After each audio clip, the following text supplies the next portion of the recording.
أعوذ بالله من الشيطان الرجيم. بسم الله الرحمن الرحيم. نحن نقص عليك نبأهم بالحق إنهم فتية آمنوا بربهم وزدناهم هدى وربطنا على قلوبهم إذ قاموا فقالوا ربنا رب السماوات والأرض لن ندعو من دونه إلها لقد قلنا إذا شططا. صدق اللہ العظیم. نحن نقص علیک نبأہم بالحق، ہم آپ کے سامنے ان کا واقعہ ٹھیک ٹھیک بیان کرتے ہیں.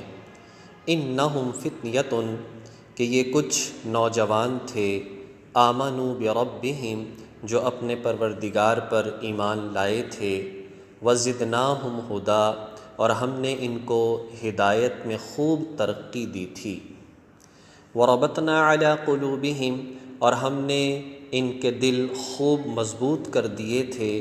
اذ قاموا، جب وہ کھڑے ہوئے، یعنی کہ جب وہ دربار میں انہیں بلایا گیا، وہ کھڑے ہوئے. فقالوا، کہنے لگے، ربنا رب السماوات والارض، کہ ہمارا پروردگار تو وہ رب ہے جو آسمان و زمین کا پیدا کرنے والا ہے.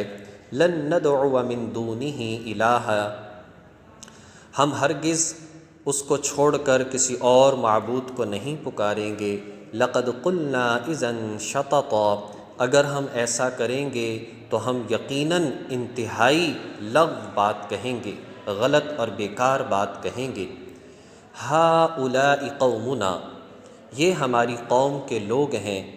اتخذوا من دونہ آلہہ، کہ جنہوں نے اس پروردگار کو چھوڑ کر دوسرے معبود بنا رکھے ہیں. لولا یأتون علیہم بسلطان بین، وہ اپنے معبودوں کے ثبوت میں کوئی واضح دلیل کیوں پیش نہیں کرتے. لولا یأتون، کہ وہ کیوں نہیں پیش کرتے، علیہم ہمارے سامنے یا ان معبودوں کے حق میں، بسلطان مبین کوئی واضح دلیل. فمن اظلم ممن افترى علی اللہ کذبا، بھلا اس شخص سے زیادہ ظالم کون ہوگا جو اللہ پر جھوٹ باندھے.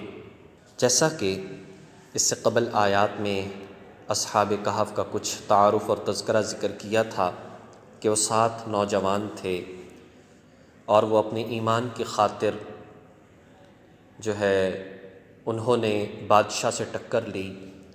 جب بادشاہ نے انہیں بلوایا تو انہوں نے، اور بادشاہ نے کہا کہ تم نے اپنے باپ دادوں کے مذہب کو چھوڑ دیا، تو اس وقت ان میں سے وہ کھڑے ہوئے، ایک شخص ان میں سے ایک لڑکا کھڑا ہوا اور کہنے لگا کہ دیکھو ہمارے پاس تو دلیل ہے کہ ہمارا خالق تو وہ ہے جو آسمان و زمین کا خالق ہے، تم اس پر کوئی دلیل لے کر آؤ. جو بھی تم پیش کرو گے وہ سوائے اللہ تعالیٰ کے ذات پر جھوٹ باندھنے کے اور کچھ نہ ہوگا. تو اس وقت پھر کہا گیا کہ یہ تو بڑے بے باک ہیں، اس لیے کہ دربار میں جب انہیں بلایا گیا تو بڑی بے باکی سے انہوں نے عقیدہ توحید کو بیان کیا. اور پھر جو وہ شرک کیا کرتے تھے باقی لوگ، ان کے گھر والے یا بادشاہ، تو کہا کہ اس پر تم دلیل لے کر آؤ. تو انہوں نے سوچا کہ ابھی تو یہ بہت غصے میں ہیں، جذبات میں ہیں، ان کو کچھ موقع دیا جائے.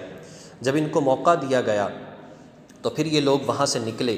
وَإِذِ اعْتَزَلْتُمُوهُمْ وَمَا يَعْبُدُونَ إِلَّا اللَّهِ، اور کہنے لگے ایک دوسرے سے کہ ساتھیو، جب تم نے ان لوگوں سے بھی علیحدگی اختیار کر لی ہے، وَإِذِ اعْتَزَلْتُمُوهُمْ، جب تم نے ان مشرکین سے بھی علیحدگی اختیار کر لی ہے، وَمَا يَعْبُدُونَ إِلَّا اللَّهِ، اور ان سے بھی کہ جن کو یہ اللہ کو چھوڑ کر عبادت کرتے ہیں، ان معبودوں کی بھی تم نے جو ہے ان سے بھی علیحدگی اختیار کر لی ہے. تو فَأْوُوا إِلَى الْكَهْفِ، تو پھر آؤ ہم ایک غار میں پناہ لے لیتے ہیں. يَنْشُرْ لَكُمْ رَبُّكُمْ مِنْ رَحْمَتِهِ، تمہارا پروردگار تمہارے لیے اپنی رحمت کا دامن پھیلائے گا. يَنْشُرْ لَكُمْ، وہ پھیلائے گا تمہارا رب تمہارے لیے، مِنْ رَحْمَتِهِ، اپنی رحمت کو. وَيُهَيِّئْ لَكُمْ مِنْ أَمْرِكُمْ مِرْفَقًا، اور تمہارے کام میں آسانی کے اسباب مہیا فرمائے گا. وَيُهَيِّئْ لَكُمْ، اور تمہیں مہیا فرمائے گا، مِنْ أَمْرِكُمْ، تمہارے معاملے میں، مِرْفَقًا، آسانی کے اسباب. تو وہاں سے وہ نکلے اور گھروں کو چلے گئے۔ ایسا دل پر اطمینان تھا، ایسا سکون تھا کہ بالکل بھگدڑ نہیں مچائی، بلکہ اپنے گھروں کو چلے گئے۔ اور پھر صبح فجر کی نماز کے بعد، سورج نکلنے کے بعد پھر وہ وہاں سے نکلتے ہیں اور ایک غار میں جا کر پناہ لیتے ہیں۔ اور غار کا محل وقوع کیسا تھا؟ وَتَرَى الشَّمْسَ إِذَا طَلَعَتْ تَزَاوَرُ عَنْ كَهْفِهِمْ ذَاتَ الْيَمِينِ، کہ جب تم سورج کو نکلتے وقت دیکھتے تو وہ ان کے غار سے دائیں طرف ہٹ کر نکل جاتا۔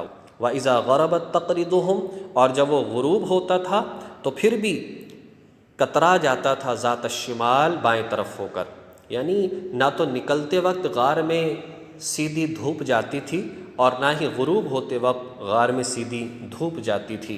وَهُمْ فِي فَجْوَةٍ مِّنْ، اور وہ اس غار کے ایک کوشادہ حصے میں سوئے ہوئے تھے، کھلے حصے میں سوئے ہوئے تھے۔ ذَلِكَ مِنْ آیَاتِ اللّہ، یہ سب کچھ اللہ کی نشانیوں میں سے ایک نشانی ہے۔ مَن يَهْدِ اللّٰهُ فَهُوَ الْمُهْتَدِ، وہ جسے چاہتا ہے، اللہ جسے چاہتا ہے ہدایت دے دیتا ہے۔ وَمَن يُضْلِلْ، اور جسے وہ گمراہ کرتا ہے، فَلَن تَجِدْ لَهُ وَلِيًّا مُرْشِدًا، تو پھر تمہیں ہرگز کوئی مددگار نہیں مل سکتا، ولی مرشدہ، جو اسے سیدھے راستے کی طرف لائے۔ یعنی وہ جو غار تھا وہ ایسا تھا کہ نہ تو نکلتے وقت اس میں دھوپ جاتی، نہ غروب کے وقت، تاکہ دھوپ پڑے گی، حرارت پہنچے گی، پریشانی ہوگی، لیکن وہ پاس پاس سے نکلتا اور غروب ہوتا تاکہ کچھ حرارت ملتی رہے اور اس کے ساتھ ساتھ جو ہے انہیں فائدہ حاصل ہوتا رہے۔ تو بہرحال اللہ تبارک و تعالیٰ کی قدرت کی ایک نشانی تھی جو اللہ کے ذات نے یہاں پر دکھائی۔ اور سب سے بڑھ کر جو بات اس واقعے سے سمجھ میں آتی ہے، آگے واقعہ تو چل رہا ہے، وہ یہ کہ دیکھیں ایمان کتنا مضبوط تھا کہ سب کچھ چھوڑنے کو تیار ہو گئے، اپنے گھر والوں کو چھوڑنے کے لیے تیار ہو گئے، اور اس چرواہے نے بکریاں اپنے اسباب چھوڑ دیے کہ ہمارا ایمان بچ جائے۔ ہمیں تو ایمان، اس کی قدر ہی کوئی نہیں، اس لیے کہ ہمیں تو وراثت میں ایمان ملا ہے، ہم اس کی خاطر کوشش نہیں کرتے، محنت نہیں کرتے۔ محنت تو ان لوگوں کی تھی، قربانیاں تو ان لوگوں کی تھی۔ اللہ تبارک و تعالی ہمیں بھی، ان کو جو اللہ پاک نے ایک ایمان کی قوت اور مضبوطی عطا فرمائی تھی، اللہ ہمیں بھی اس کا کچھ حصہ عطا فرما دے۔ وآخر دعوانا ان الحمد للہ رب العالمین۔